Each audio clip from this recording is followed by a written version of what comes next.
Welcome to another edition of the East Idaho Prepcast on IdahoSports.com, breaking down top stories from Districts 5 and 6 of East Idaho High School athletics. My name is Joel Richardson. Let's bring in our co-host, Mr. Sean Kane, enjoying the Labor Day. It's a Labor Day edition of the East Idaho Prepcast. Sean, what have you done for Labor Day today? I went over to my friend's house. He's got a above ground pool, and I just got back home, man. Nice. I'm straight from the pool to the Prepcast. You know, that's what we're working with. But yeah, it was a good day. Put my dog in the water for the first time, and she swam a little bit, but didn't care for it too much. But yeah, it was good. It was good. It's almost, you almost are like wish you didn't have the day off because they have to go back to work. You know what I mean? And we haven't really gotten into the swing of things. We had 3 days, right? And then a 3-day weekend, and then it's always hard to get back into it. I always end up staying up too late. Yes. Yeah. And especially you stay up late, like the Sunday night or the Saturday night. And then Monday night, you have to, right. You got to go to bed at a good time, but that's hard because you stay up late the night before. And anyway, but you're also still kind of on holiday. So you do stay up late that night, the night before you got to go back to work. Anyway, holidays, man. But I love them. Yeah. We had a good time. But we no above ground pool here, but my boys have like a, blow-up pool, but it's actually fairly big, and they have a little boogie board that we've had. So they were jumping off the trampoline and boogie boarding, and we played some soccer in the backyard. It was hot, really beautiful day. I think it's a beautiful day. I know some people are getting tired of the hot weather, and it's getting hot again, Sean. Here on the East Idaho Prepcast, we talk weather, and it's getting hot again, and we're gonna hit like the 89s, 90s once again. I think Wednesday. What's going on with that? Yeah, I'm ready for a hoodie and shorts during the day, hoodie at night weather, but right. Not yet. I mean, I think we'll take it. Everyone will be fine. No one's going to complain, but it is a little unreasonable hot. I feel rough for the people going to the East Idaho Fair happening in Blackfoot right now. Sure. That's a big attraction. Totally. This week in East Idaho. I'm not a fair goer, Joe. I've went. I feel like my fairing days are over. Yeah. Well, yeah. Lucky you. My kids constantly, Dad, let's go to the fair. Like, oh man, get another job to pay for it. Right. Holy smokes. Yeah. Hey, folks, this show is brought to you by Ideal, a state-sponsored tax advantage savings plan that helps families pay for the cost of college. With the rising cost of college, developing a savings plan is the first and most important step in helping families finance a college education. An Ideal 529 account can be used towards higher education, a trade school, apprenticeship, or even student loan repayments. For more information, go to idsavings.org. Of course, you can catch the show on Facebook, YouTube, Twitter, X, Instagram accounts, whatever. It's all there on IdahoSports.com. Again, that's Sean Kane. I'm Joel Richardson. Sean, let's get into the meat of the program. From pool to podcast, we also have some football surprises that we want to talk about. Surprises and not surprises. Teams that we thought were that we thought maybe weren't going to do stuff or we're going to do stuff, and we're seeing the opposite so far after 2 weeks. Again, not a ton of data to make big claims, but we wanted to talk. We haven't talked football much on this Prepcast yet this season, and people want to talk football. And we've seen enough to make some. To have some opinions, right? And so we're going to talk about that tonight. But first things first, Sean, I'm wearing the shirt, the West Side Pirates shirt, everybody. I was at West Side this weekend. A Friday night, West Side Firth was broadcasting with Dan Hubbard, the great Preston West Side guy, and we had a great time. And I kept teasing the guys because we were all in the booth together. All the West Side, coaches up there filming, the PA guy, and I told him, if you guys give me a shirt, I'll even go buy a shirt. But if you got one for me lying around, I'll wear it on the Prepcast. Anyone who sends us gear will wear it. I got my Century basketball shirt, Sean, waiting to wear that once basketball season starts. Sean's got his Century gear going. So, folks, West Side Pirates, they dominated Firth 30-0. I didn't think it was going to be a dominating performance. I thought Firth would get a little bit more. So, not really surprising. We'll talk about West Side in a little bit, though. But wanted to shout out West Side. Thank you for the shirt, the boosters. Also wanted to thank Richard Ward. Richard Ward, our buddy up there in the booth. He used to do a lot of broadcasting for West Side, and now he's up in the booth doing work up there. So I want to thank Richard Ward and the boosters from West Side for the shirt. Folks, send me a shirt. We'll wear it on the show. What do you got, Sean? Okay, so you got to be in the booth at Westside. I did. I was not outside in the weather. Yes, I know. Brandon. I know. I don't know how many games me and Brandon did outside on the bleachers next to the Westside band. You got to be in the booth. All right. Yeah. And dude, being next to the pet band, that would have been rad. Like, I love the pet. Westside, seriously, great fans, great pet band. The dance team cheerleaders were in midseason form. The pet band was in midseason form. And I've also heard Paul Kingsbury's story of being at Westside when first half was fine, second half, blizzard. Right on their, like the right side of their faces was just all frozen and white from snow. So I've heard some of the stories, but no, they put us up in the broadcast booth. I'm going to thank Dan Hubbard for that one. Dan's the local guy. Got a little in. Had a little in. Yeah, we didn't have to climb the ladder, by the way, which I don't know if that's OSHA approved, but it was a really good time being up there, man. Have you ever been to Aberdeen? Yes, been to Aberdeen as well, and we were up there in the OSHA as well. No, not OSHA approved, but a great time. Aberdeen also another fun environment. All right, Sean. So surprising teams. Let's talk about those surprising teams. First, you're wearing the shirt. Century is 2-0. What is going on with Century football? Hey, Century, got their first win in 17 games. They go to Burley. The Bobcats at home take down the Bobcats 29-7. Century's 2-0, Joel, for the first time since 2009. There was a lot of great plays. We've talked a lot about Justice Magnum. Tito Villano made some huge blocks, but the play that stood out to me was Adrian Gonzalez picked off a pass on the 15, took it back 85 yards. Maybe it might have been from the 12. We're doing the eye test as I'm watching the Instagram video, but nonetheless, an 80-plus yard run back for a TD. And so, the thing you have to think about is Century only gave up 7 points. They did give up quite a few to Nampa, but that was a close game. But the defense has been good. They're 2-0. If you would look at the standings in the Gate City, right, Pocatello, Highland, Century, I don't know a lot of people had their finger on Century being 2-0. So we've got to give them a shout out and doing good things. And they talked about this on the Gem State Prepcast that is beating Burley could be huge because they might be able to sneak in a playoff spot if Burley beats someone or however that conference in District 4 pans out. So, right. Keep an eye on this game. And, and it wasn't close either. They took care of business, did the Diamondbacks. And so it might be down the road will be like Century's snagged one of those playoff spots because of this game. You never know. And that was a good job of Gem State for bringing that up. Yeah, 100%. So congrats to Century 2-0. We'll see what the rest of the season lies for them. They have coming up Canyon Ridge this Friday at Century. Last week's game was at Burley, and then Idaho Falls at Rafson Stadium. Sean, I'm going to be honest. I was talking to a couple guys, and they were not really looking forward to that Century Idaho Falls game. But now, let's say Century goes 3-0, defeats Canyon Ridge. I don't know if that's possible. Canyon Ridge, I don't know what Century can do, what Canyon Ridge can do. But if Century wins that game, the Idaho Falls game becomes huge because Idaho Falls is a winnable game for Century. So if we're talking Century, if we're kind of getting on the Century bandwagon, then you beat Canyon Ridge. You're looking at what's my math? You're looking at 4-0 to start the season. And who would have guessed Century starting 4-0 to start the season? No one. And yeah, I don't think the Canyon Ridge is too far off. And then Idaho Falls plays the Pocatello Thunder this week, so we'll get another look at both those teams. As Idaho Falls got beat pretty badly by Thunder Ridge Titans of Idaho Falls, so Pocatello and Idaho Falls will play, and that'll be pretty interesting. And then Century's next game is Shelley, who's on their third coach in as many years, and they're on a 2-game losing streak right now. Yeah, they got taken to the Woodhouse by Preston, and yep.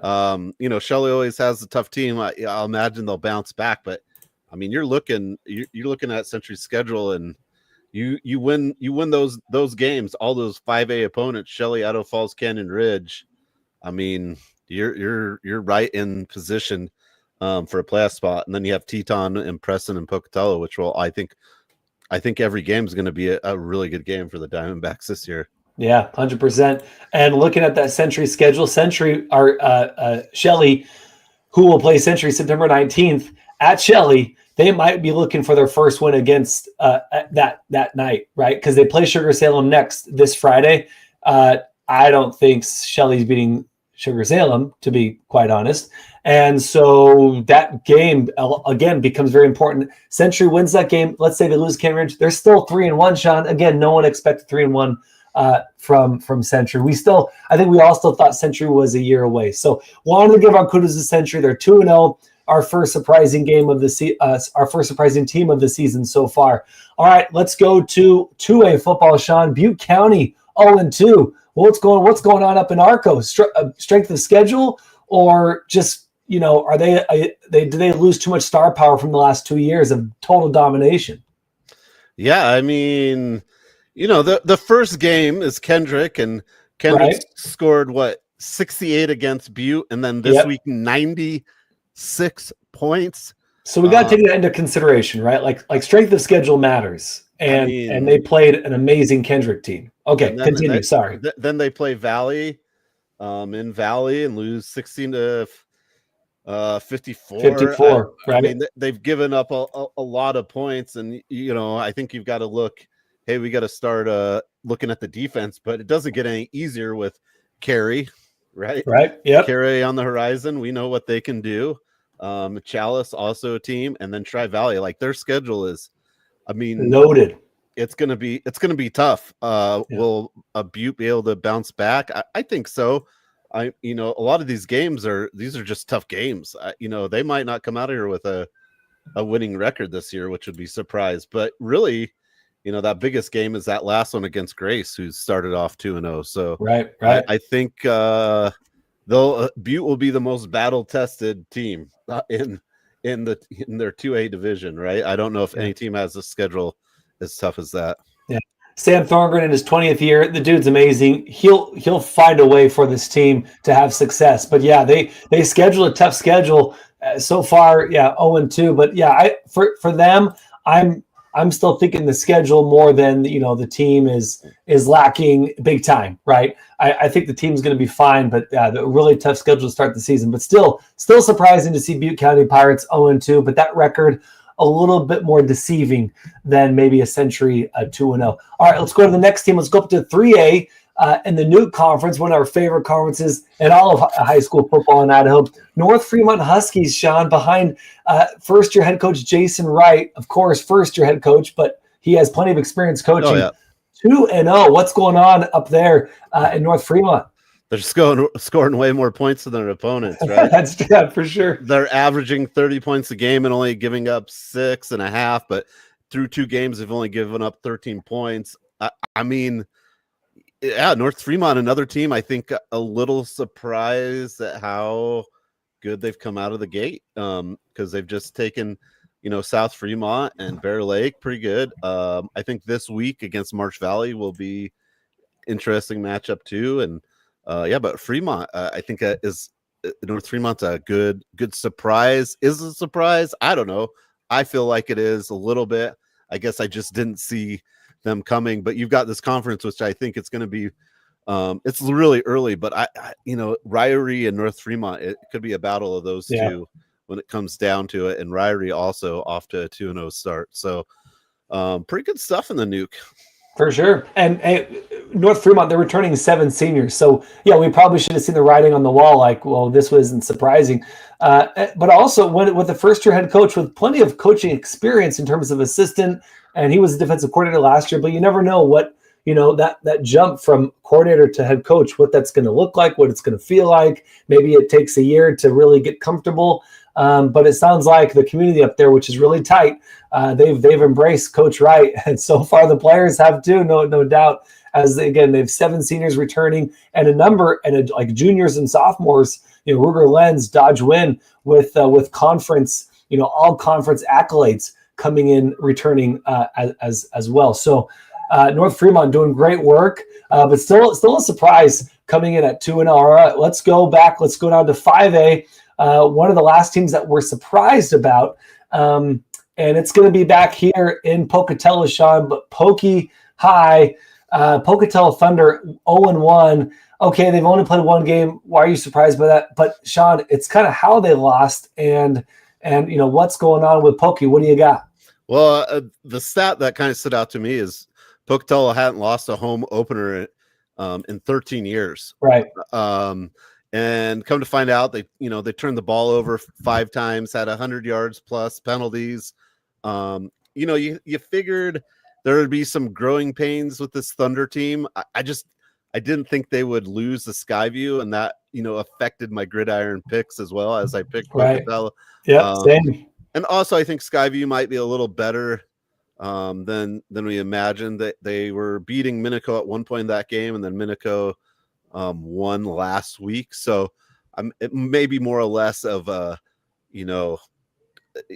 teams are a little better than we thought. And but Pocatello, a rough way to open the season, but no fear, right? They take on Idaho Falls this week. I think that's a winnable game for the Thunder, and I think Dave Spillett and those guys will get right back on track with Hunter Gurdell and Tavin Williams. I think the thing I heard, hopefully everyone's healthy and able to play.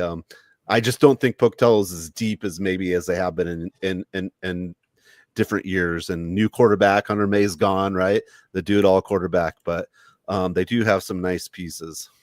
Yeah, good. All right, we'll see what Pocatello can pull out as they went 0-1 for the first time in a long time. Sean, got a comment from Theme Park Seniors. Hey, nice shirt. Thank you, sir, or ma'am, or whoever, student. West Side Pirates, again, shirt that was given to me by Richard Ward and the boosters of West Side Pirates. So did a game last week for those that just joining us. And I told him if you can get me a shirt, I'll even buy one. But if you can find me a shirt, I'll wear it on the show. And so thank you, Theme Park Seniors, for the love. All right, Sean, let's go to teams that haven't surprised us so far this season. And it's actually 3 teams that played this Friday. 2 of them played for the first time. So again, why are you choosing teams that have just played for the first time? But it's the tradition of winning, of finding ways to win. Let's start with Rigby, who's now 2-0. But they beat Woods Cross. Again, not surprising. Again, these are teams that aren't surprising. Rigby finds a way to win against Woods Cross, a good team out of Utah. What happened there as now Rigby finds themselves 2-0 and as good as they have been the last few years? Well, I mean, if you didn't go to that game in the ICCU Dome, you're missing out. But right, Rigby's down. Woods Cross is going to kick a field goal, pretty much to put it away, and Rigby blocks the field goal, gets the ball back. There's like 10 seconds left. Flowers throws a dime to Evan Freeman, and I wonder if that's related to the other Freeman who played at ISU. Someone fact check that for me. I wonder if they're related.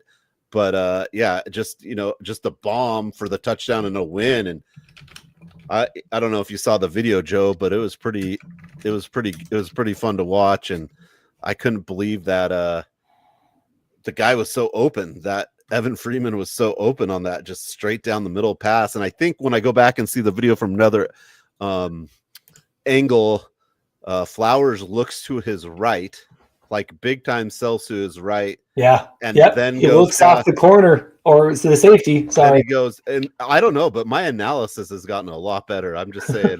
I can't wait to do a game with you, Sean. It's going to be amazing. I was right about Justice's play. He talked about it on the Channel 6 KPVI thing about, it was supposed to be a run up the middle. He saw the corner sneak in. He bounced outside. I'm like, right. I've gotten two plays right this year.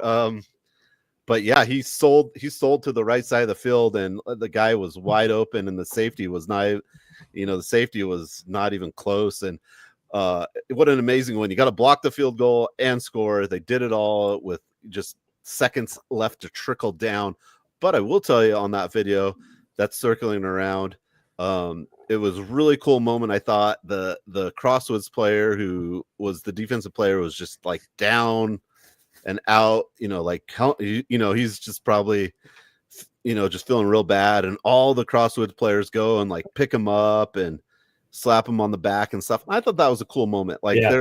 There's some good things you can get from a loss. And that was really cool to see that they just didn't all put their heads down. Like 4 or 5 players, I don't even know if they're off the bench too, just like ran over to him and got him up. And that was cool. But can't take away of what Rigby has done. And I mean, Rigby, is not in position to win this game and won that game. And I don't know if that's great for the rest of Idaho at this point. No, it's not.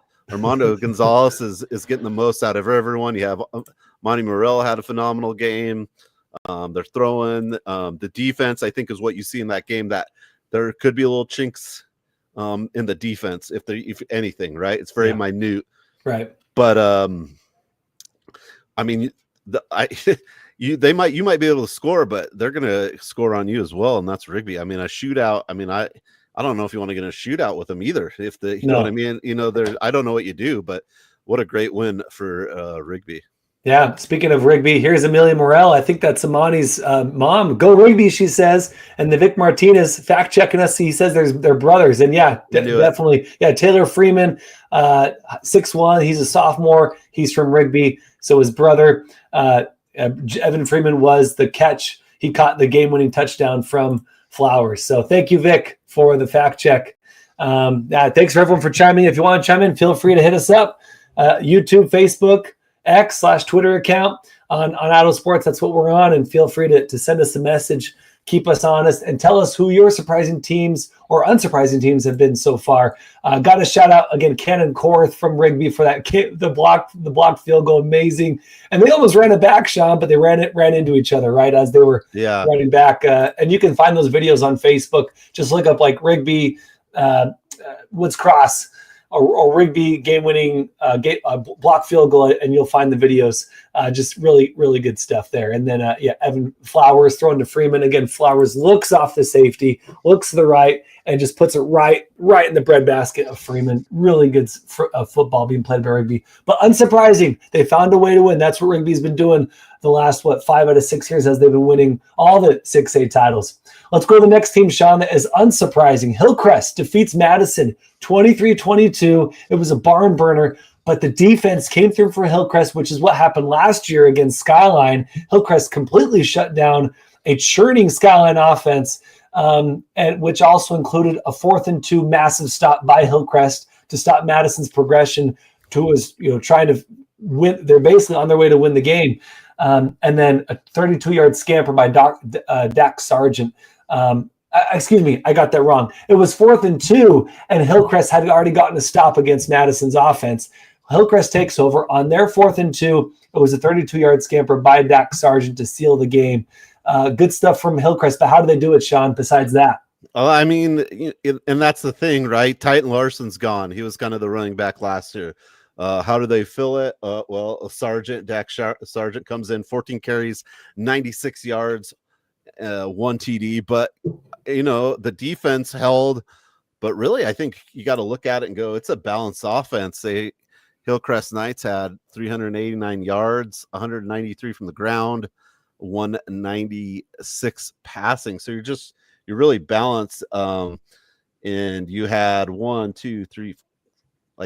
receivers involved for Taysom Sweetwood, who went 17 from 30 and 1 TD. But yeah, a really balanced offense when you have that many yards and you're getting it from both things. You're kind of a two-headed beast, right? I mean, and you've also got Sweetwood, who ran 13 times for 61 yards and a touchdown. So you got one on the ground and one through the air. And he's the player you kind of got to be watching if you're in East Idaho. The player of the year, off a state championship, and it's crazy to think he's a senior now. And 2 years ago, when he got into the championship game, it wasn't even the starter against Bishop Kelly. But I just remember someone always saying they always put him in at if there's 2 seconds left or something, because he's got the big arm, and it's big and it goes far.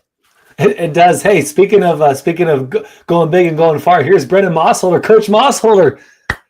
Congrats, Coach, on the win. 32 pass attempt, 30 rushing attempts for their quarterback, as you were saying, Sean.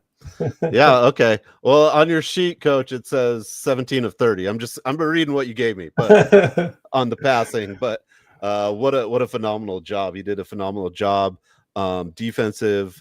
That's a Madison team that's big, right? In the trenches. We're going to talk still big. They were big last year, and they're still big this year. We're going to talk about it all year. It's going to be teams that win it in the trenches. So Hillcrest going up, going there and proving that they can win those in the trenches battles and get 193 yards on the ground against a very potent Madison defense. I mean, it speaks volumes of what they're doing there.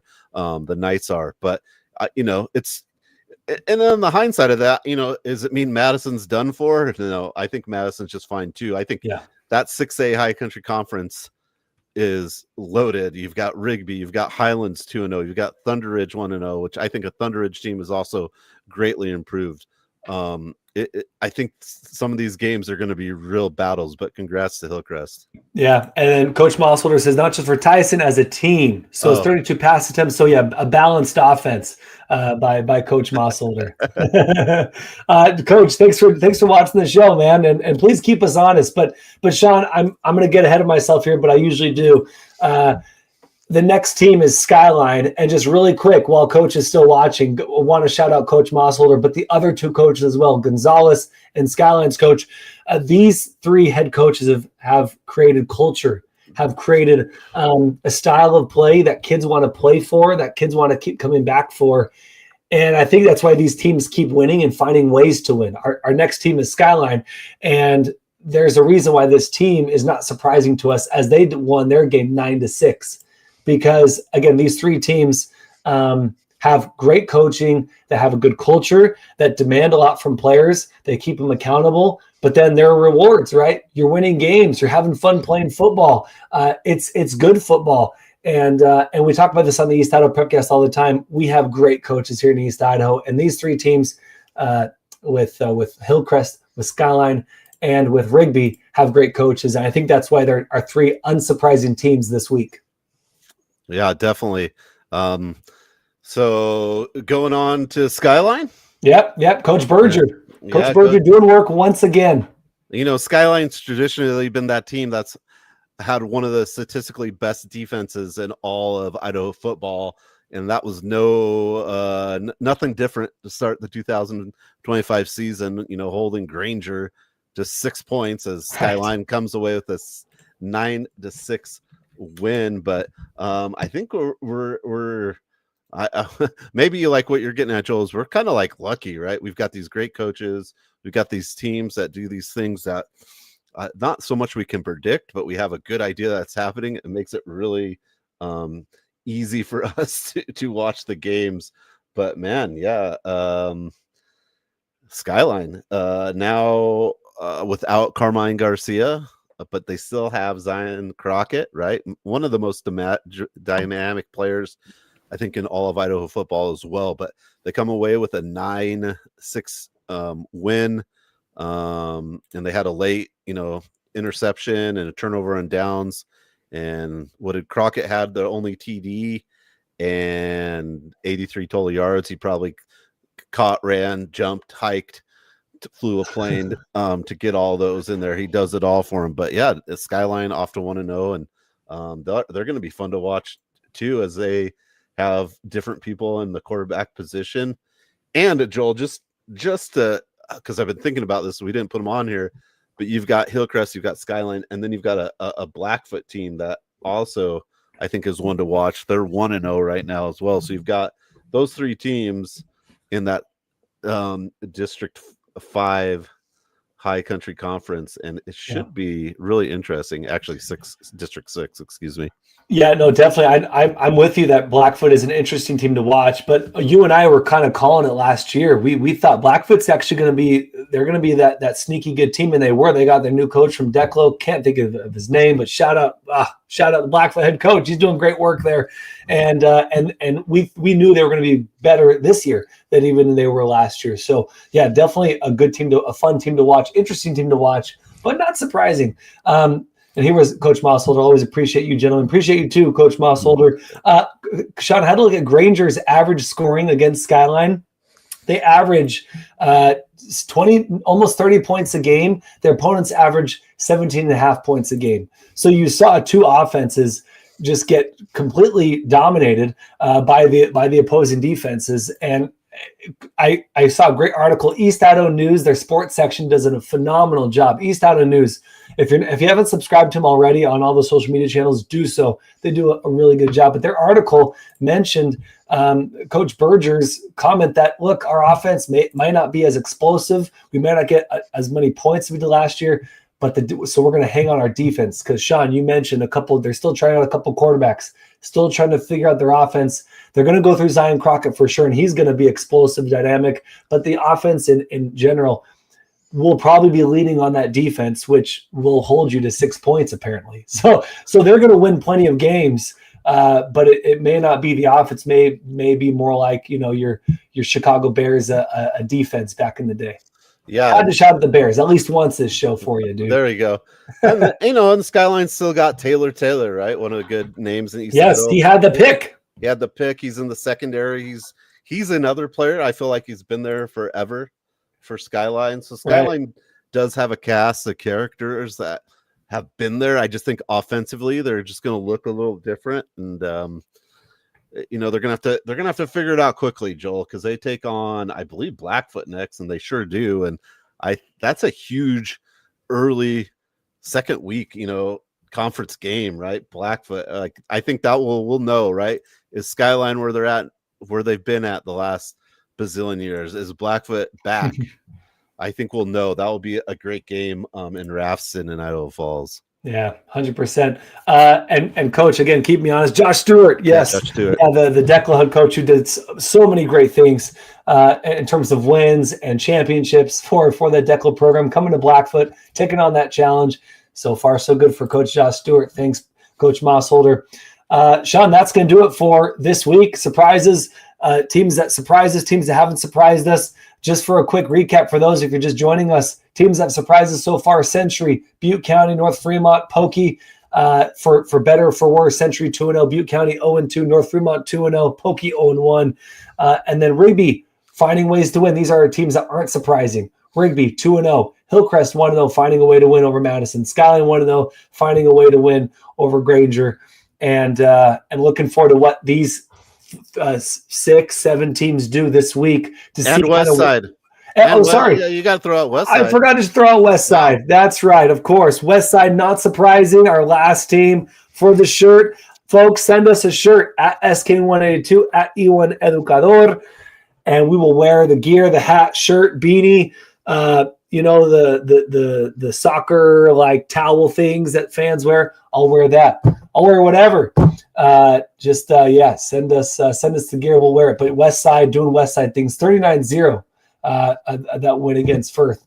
Sean, friend of yours. Yay, CHS. Yeah. Let's go. Yeah. Caitlin Marie, thanks for the comment. I did have one more comment. Go ahead. About North Fremont. We're like, why didn't we think about North Fremont? Well, I don't think it's that we didn't think about North Fremont. It's just last year that Southeast Idaho Conference, Aberdeen, Westside, Declo, they took a lot of our attention resources, right? And and North Fremont, made the play. I mean, North Fremont was good. They had a big line, but I just wanted to say, I don't think we slept on North Fremont. I just think between the Nuke and Southeast and 3A Idaho football, kind of lives in the East. Yeah, it does. Well, it does. Year in and year out, almost, it lives in the East. And especially last year, it lived in Southeast, in the Southeast Idaho Conference. Like you said, with Declo, Aberdeen, Westside, doing a ton of work. And yeah, of course. And then Westside winning the whole thing. But Aberdeen kind of came in and pushed both those teams, right? All three of those teams beat each other. So it felt like every week we had to talk about them because they were all eating, right? Yeah. Eating on one another. All right, Sean, that's it. Where are you going to be this weekend? This weekend, I've got to plug this, Joel. I got to plug Please do. A little bit. I'll be doing some tennis. So we have something called Top Honors in Idaho. It's kind of the best players in Idaho get together and play together as teammates and do different competitions. It's been really cool. We've had 2 events so far, one in Boise in January, one in Pocatello in June, where the girls won. Coached, but we've got a really great slate of tennis happening in Boise this weekend. So if you get done with football Friday, you need something to do Saturday and Sunday, we'll be at the Patton Cup. It's going to be at Bishop Kelly and the Boise Racket Club, but it's an inaugural thing. Greg Patton was the legendary head coach of Boise State. He won a bunch of U.S. college team titles when they used to have that competition and beat the other countries. Had like the best college players play the other best college players of their country, and the U.S. always won with Patton at the helm. He's a phenomenal guy. I've met him. I've learned a lot of things from him, but we're going to have people from the East, the West, the Magic Valley too come up and compete. It'll be really fun. So that's what I'll be at this weekend is the Patton Cup. So if you're in the Boise area, because I know Boise loves watching our show, right? Of course they do. You want to come watch some of the best high school tennis players in Idaho? It's gonna be happening live at Bishop Kelly and the Boise Racket Club. So I had to plug it. They'll probably cancel me, right? They're gonna cancel. Yeah. I'm not canceling you. You know who's also canceling is Caitlin Marie, man, dude, with that smiley face. She liked the tennis plug, man. Yeah, there we go. Yeah. Hey, shout out to Sean for working that tennis, even in the fall. That's really, really good stuff. And then this Friday, I will actually be at Bonneville for the first time. I'll be in Bonneville Stadium for the Civil War Thunder Stadium. Yeah, man. Which, by the way, that always confuses me when I hear Thunder Stadium because I feel like they're talking about Thunder Ridge. But yeah, it was Thunder Stadium before Thunder Ridge, but right, yeah, exactly. Yeah. So, but I will get back to football at some point, guys. I'll be somewhere, but but that'll be a great game. I think it's Hillcrest will be the team with most of the ammunition in their pocket, but you got a Bonneville team. It only takes one something or something to happen, and then you're in the driver's seat. So always fun to be part of a rivalry game. So I've hit up most of the stadiums here in East Idaho, but I haven't hit up Thunder Stadium. So I'm really looking forward to being there, broadcasting that with Logan Kelso, my friend. I'll be doing the play-by-play. He'll be on color. Should be a fun game. Civil War, it's the 50,000th edition of the Civil War, I'm sure. And loudest outside stadium, I think. Like really? Okay, yeah, that's the Thunder name. Yeah, I feel like it's the loudest. It's the loudest. I don't know why, but it's loud out there. It's loud out there in Bonneville. Well, hey, Hillcrest fans will turn out because this team is maybe better than last year. Coach Mossholder won't tell you that, but he's listening. So that team may be better than last year. Rigby, same way, Sean. I cannot wait to continue to watch Hillcrest and Rigby week in and week out. But looking forward to watching them live for the first time and being at Bonneville Stadium for the first time this year with IdahoSports.com. It'll be live and free next Friday, so check it out. Sean, one more shout out. I do like the tennis, Caitlin Marie says, and the coach. You guys are great. Thanks for the support, Caitlin. Sean's okay, I guess. I got one fan. Yeah, I didn't. Sean's got one fan. I didn't get a shirt, but I got one fan. Yeah, for sure. We have so many titles for this show. All right, Sean. Hey, this show is brought to you by Ideal State-sponsored tax advantage savings plan. If you want some help paying for the cost of college, higher education, trade school, apprenticeship, student loan repayments, go to idsavings.org to find out more information about that. For Sean Kane, I'm Joel Richardson. Joel Richardson. Can't even say my last name, Sean. Be excellent to each other. Have a great week. Enjoy the rest of your holiday tonight, and we'll see you next week on the East Idaho Prepcast on IdahoSports.com.